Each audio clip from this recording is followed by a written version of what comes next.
ଆଜି ହେଉଛି ମହାବିଶ୍ୱ ସଂକ୍ରାନ୍ତି ହନୁମାନ ଜୟନ୍ତୀ ଓ ଓଡ଼ିଆ ନବବର୍ଷ ସୂର୍ଯ୍ୟଦେବ ମେଷ ରାଶିରୁ ମୀନ ରାଶିରେ କରିବେ ପ୍ରବେଶ।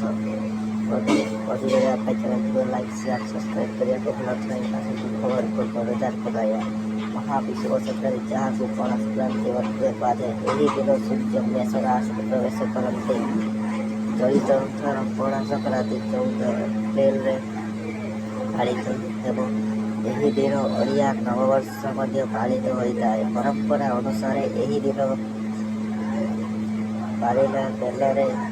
ପାଚିଲା ବେଲରେ ପଣା ପ୍ରସ୍ତୁତ ହୋଇ ତୁଳସୀ ଚଉରା ନିକଟରେ ପ୍ରସାଦ ଭାବେ ଅର୍ପଣ କରାଯାଇଥାଏ ଏବଂ ଓଡ଼ିଆ ଘରର ପରମ୍ପରା ଅନୁଯାୟୀ ଏହି ଦିନ ତୁଳସୀ ଚଉରା ଉପରେ ପ୍ରତିଟି ବସା କରାଯାଏ।